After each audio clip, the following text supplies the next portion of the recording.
Hey everyone. Let's see. I'm starting a new rewatch series. I've been doing Power Rangers for a while, and I decided to do another one of my favorite shows from when I was a kid, Street Sharks. I've really wanted to do something with Street Sharks for a long time.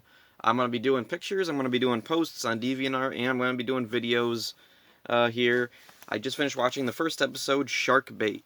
This was a really amazing first episode. I remember I had the tape of this one when I was a kid. It had the first three episodes edited together into like a movie, and that just blew my mind as a kid. It really felt like a movie because it's just so much fun and like I don't know how to explain it. Like one of the things with Street Sharks, it's usually called a ripoff of Ninja Turtles, but as a kid, I wasn't really into Ninja Turtles. I did like Street Sharks though. I don't know if maybe the reason was because like I was born early 90s, the Ninja Turtles show was kind of winding down and the later seasons got kind of goofy or they were just kind of like overly dramatic. I don't know too much about Ninja Turtles. I know the last couple seasons are like seen as like dark but not in a good way, like as kind of a trying too hard way, I've heard. So I don't know. Maybe it's because I wasn't exposed to Ninja Turtles when it was really good in the early seasons. But anyway, back to Street Sharks. Street Sharks. This first episode, the beginning is like really ominous, like surprisingly so for what's a kid's superhero cartoon from 1994 or yeah, 1994. Let's see. It starts off with there's this creepy music, and we see some guy climbing up this fence. He snaps the barbed wire at the top of the fence and leaps over, and he's sneaking through this lab. Then we see this weird bald guy with a weird accent that I think is like German Austrian or something. I'm really not sure. I'm not good with accents sometimes.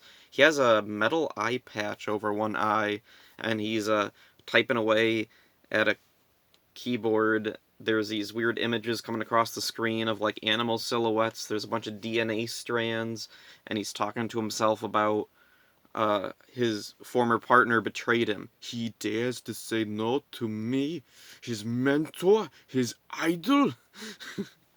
Love that voice. Still can't place it. Is it kind of like is a little bit of Russian in there, or were they trying to do like Dexter's Lab and keep it like really ambiguous as to what exactly kind of accent it is? Oh, this is kind of funny. Now I'm thinking, what if Dexter grew up to be Dr. Paradigm? Anyway, let's see. Uh, he's working on some DNA experiments with a lobster and a swordfish, and then the guy from outside he gets in. Oh yeah, Paradigm. That's the bald guy with the eye patch. He sees the one guy sneaking in on these security cameras. Oh, Dr. Bolton. And then he just lets him in, and Bolton gets mad at him. You can't use my findings this way. And then Paradigm's all like, whatever. And there's a part where the animation doesn't really work so well. Paradigm's sitting at his computer typing away, and then Bolton comes over. He does really loud dramatic posing for some reason, and he says, I won't let you do this. I'm gonna pull the plug. And he like gingerly kind of jostles him away from the keyboard, and Paradigm just kind of looks annoyed by it, and then just whacks him away, which can't really blame him. I mean, I'd do the same thing if someone was doing that to me. Anyway, Bolton's like, whatever, you're out of your mind. And then Paradigm injects the swordfish and the lobster with this DNA stuff. Then he gets up and he says, observe my triumph. And then Bolton is about to leave, and Paradigm's like, no. And presses a button, the door slams shut. Let me out of here. You know I can't do that. And then he's typing away at his computer, and then a little thing comes down, and then right into Bolton, the guy sneaking in. And then he falls on the ground, and we see him in silhouette. He's mutating into something, and Paradigm's over here. Imagine it. You will not have human weaknesses. And then suddenly we see the silhouette grow really giant, and then boom, boom, boom, crash! Smashes right through the door, and Paradigm's like, oh well. Oh look, dropped his watch.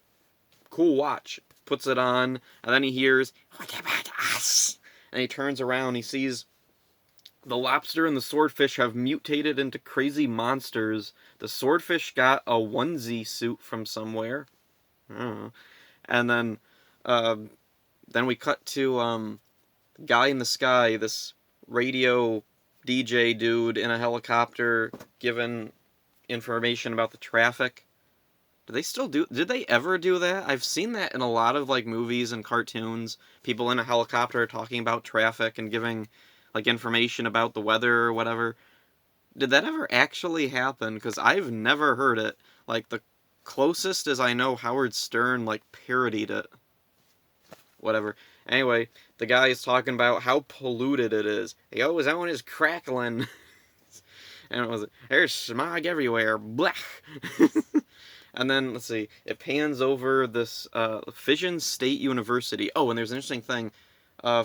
For a couple of episodes in Street Sharks, there's a running gag where the guy in the sky helicopter would smack into the Welcome to Fission City sign and knock a letter off. That happens a couple of times, and they did the same thing in the Toxic Crusaders cartoon where a weather helicopter would smack into a sign and knock one of the Tromaville letters off.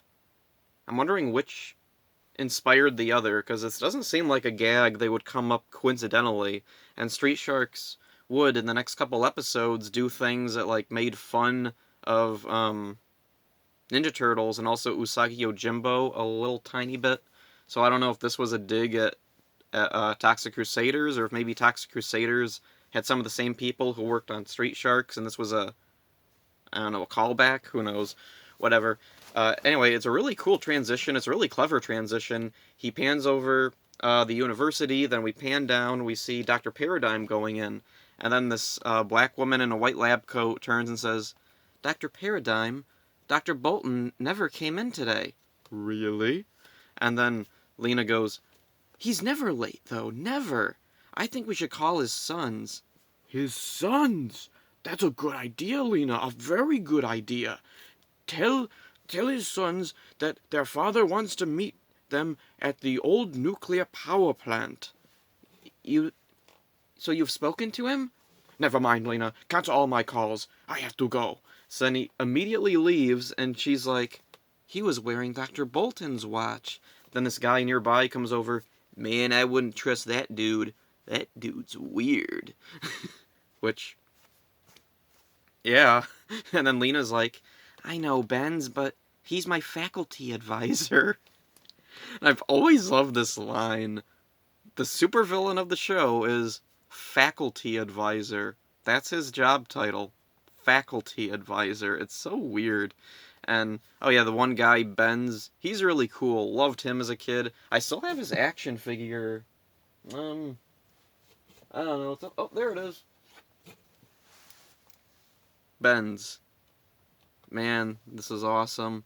Loved Ben's. So cool. I always thought his name was B-E-N-Z, but it turns out it's B-E-N-D-S, which apparently is like, I can't remember, like, it's a skateboard term or a roller skating term or something. I don't remember. Anyway, so let's see. Lena calls the first of John Bolton's sons, or crap, what was Dr. Bolton's first name? Was it John? Whatever. The first son's name is John Bolton. Anyway, she calls him, and the cool thing with this scene is we get a little bit of a feel for each of their personalities and, like, what they're like. We see him studying in a textbook, and then we see this, crazy Pee Wee Herman machine powered by a mouse in a wheel that activates a toaster, and also eggs.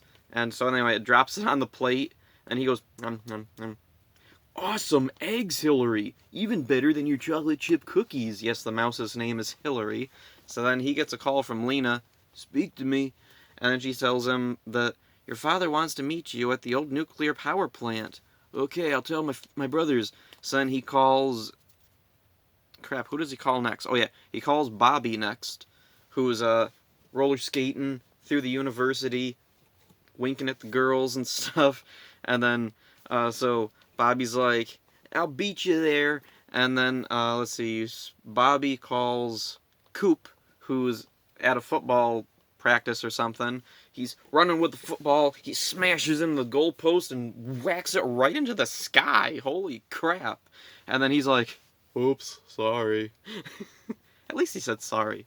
So then, yeah, Bobby calls him. Hello? Oh, he has a cell phone in the early 90s. Holy crap, I just realized. Or was it on a wire? I don't remember now. Anyway, he's like, and he has like just kind of this dumb face on as he's listening. It's a race. And then he calls Clint, who's in bed. He picks up the phone. Hello? Hello, Clint? Dad wants to meet us at the power plant. It's a race. A race? Cool. He falls back asleep. And then we see them all racing, except for Clint. See, John's on a motorcycle. And, let's see. Bobby is roller skating. Wait, did I say John on... Yeah, John's on the motorcycle. And, Bobby's roller skating. Coop's on a skateboard. And, they're all going down there. And there's a really cool, fun sequence of them going through the traffic. Not John, though. John's stuck in traffic. He's like... Why do they get to have all the fun? And then he finally gets through the traffic. They're all getting to the power plant. And then just as they get there, Clinton beats them all, falling in a jetpack. What took you guys so long? Love that. Love that. Anyway, then Paradigm comes out. Boys, you made it. Dr. Paradigm, we're here to meet our dad. I'll take you to him. And then they see the watch. Wait a minute, that's Dad's watch. What are you doing with it? Such a generous creature. And then, Bobby goes, no way, Mom gave it to him. And then Coop goes, he'd never give it away. What did you do with him? And then they grab him, and they're about to just kick his butt sideways. And then he snaps his fingers, and then the mutants from earlier, the swordfish and the lobster, come out. Trink, trink. And they're like, whoa, what the... And then they grab the kids. Paradigm leads them to this black helicopter, and he's like, load them in. And then we're at Paradigm's lab. The boys are strapped down to this thing, and then they're like, whoa, what's going on? And then John is like, he's a gene slammer like Dad, except we're his guinea pigs. And then Paradigm's like, pigs? Ho, not quite. And then the needles come down again and inject each of them with whatever, DNA, green goo. And then they're like, no! And then Clint breaks out of the restraints. What have you done? And then he falls unconscious. And then Paradigm takes his pulse, and I guess the others, and determines them dead. Yeah, the heroes are dead. I gave them the perfect dose. Oh, what a disappointment. And then the mutants are like, what should we do with them? Just get them out of my sight. So then they do. They take the kids, they dump them in a, I don't know what it's called, a ravine thing. There's a word for it. Reservoir thing. Yeah, reservoir, whatever. But then this woman sees and screams like crazy, and somehow the mutants don't hear her. Or they do, and they just don't care. They were just born a while ago, kind of, so whatever. Anyway, she goes to get the police, but then water comes, washes the kids away. She comes back with the police, and she's like, I can give you their descriptions. They should be easy to find. And I always wondered, did she mean the kids, or did she mean the monsters? Because no doubt a description of the monsters would make them easy to find. So anyway, I'm trying to remember. Okay, then there's a scene where it cuts back to the university. Lena asks Benz to drive around and look for the boys. He says okay. Then we cut back to the boys. They've washed up, and turns out they're totally fine. But they're hungry. They see a hamburger stand, and they're like, hey, you guys hungry? So then they go over, they get some hamburgers, and then suddenly Bobby's like, guys, what's going on? And his hand turns into a big claw, because, then he turns into a shark, then they all turn into sharks. So, yeah, he has a claw because sharks have claws? Whatever. So then, yeah, they look in a mirror. That lousy gene slamming Dr. Paradigm's gonna pay for this. And then, Coop is like, I don't know about you guys, but I'm still hungry. And then they eat the hamburger stand. The stand itself. Then the police show up, And they're like, hey, maybe we can tell them what happened. I don't think so. And then they dive into a pond that happens to be nearby, and the police are like, hmm. And then, let's see, a guy in the sky, we cut to him, he's over this car accident. There's this girl trapped in a car, and there's a bunch of people just not doing anything about it. He isn't really doing anything either. At least he's asking, like, come on, there's people in trouble down there, and, like, at least he's, like, saying that, yeah, there's someone in trouble. No one else seems to be doing anything. And then the sharks burst up through the road. They burrow through dirt, just like Bugs Bunny. Holy crap, it is like Bugs Bunny, wow. They have the powers of Bugs Bunny. Anyway, they save the woman from the car. The Sky Guy sees this. Lena, back at the university, sees this all happening on TV, so there must be like a news crew, or the helicopter has a camera guy, maybe. She tells Benz to turn on the radio. He turns on the radio. He hears Sky Guy talking about the sharks, but he doesn't have any time to think about it because the sharks pop right up in front of him, and he's like, sharks! And then they're like, no, dude, it's us. We're the Boltons. And he's like, oh, you guys look different.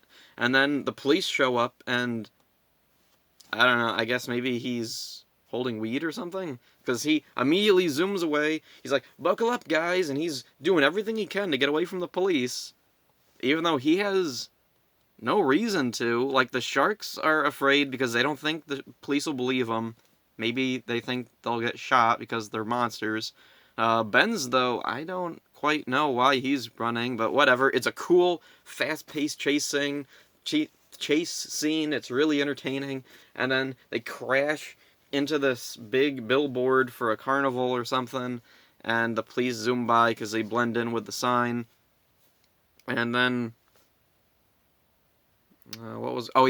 then Paradigm shows up. He is in that black helicopter with his mutants, Slash and Slopster. That's their names. And they're looking for the sharks now because apparently he saw that TV thing, or he heard Guy in the Sky, and so he's looking around, and then Slash, the swordfish, is like, since when do they let sharks into the amusement park? And he's like, sharks. And then he sees them. Then the helicopter starts shooting lasers. Yeah, sci-fi lasers everywhere. And then Benz is driving away again. And then they manage to lose Paradigm. They hide out in an amusement park. And this kid comes up, and he's like, whoa, sharks, cool, awesome. And then Benz is like, yeah, they're part of a new attraction we're doing, the Street Sharks. And then Coop is like, the Street Sharks? And John is like, yeah, the Street Sharks, I like it. But they don't have time to celebrate their new name, because Paradigm's coming back. He's found them. Slash and Slopster come down. They drop a bunch of totem poles on them. There's totem poles at the amusement park. And so then, let's see, they burst out. They drop a Ferris wheel on them. And then they try to drop a roller coaster on them, but they push it back right on top of Paradigm, Slash, and Slopster. And, oh yeah, so they're out of commission at the moment. And then a bunch of tanks circle around and surround the sharks and Benz. And then episode ends. Awesome. Can't wait to see the next one. I know these first couple of episodes pretty well, because like I said, I had these on tape when I was a kid, and I watched this all the time, really loved it. Always loved Street Sharks. The show actually holds up pretty good. Like, if I'm to compare it to any, like, superhero action shows of right now, like, it stands toe-to-toe. The only, like, major, like, thing that really dates it is the animation. It has that, like, really jittery, herky-jerky, stilted animation of, like, the early 90s. It's not very smooth. It's, let's see, like a show like Batman is an action cartoon that had really smooth, fluid animation. Everything just looked so nice in, like, the DC Warner Brothers action cartoons. But this is more like the Marvel cartoons, where it had more of a rough and gritty tone to it, where the characters are kind of stuck, and sometimes the mouth movement in here, sometimes the lip sync is really good, sometimes it's way off, to the point where I'm thinking they must have originally recorded completely different lines and then redid them later. But yeah, otherwise, the show's really good. I really enjoy it. If you like 90s nostalgia cartoons, definitely check this out. If you like, I don't know, mutant creature cartoons, check it out. If you just like good cartoons, give the first couple episodes a watch, and if they appeal to you, maybe the show will hold some interest for you. I'm hoping the rest of the show is pretty good, because I don't remember a lot of it that well. I watched the DVD when I got it a couple of years ago, but I haven't watched it too much since. I know the last batch of episodes are really bad, and one of the major issues with the show was that there was never an ending. Not really. Not a really satisfying conclusion to everything, but anyway, I'm going to be watching all 40 episodes, so that's all for this one. Hope you enjoyed this. See ya.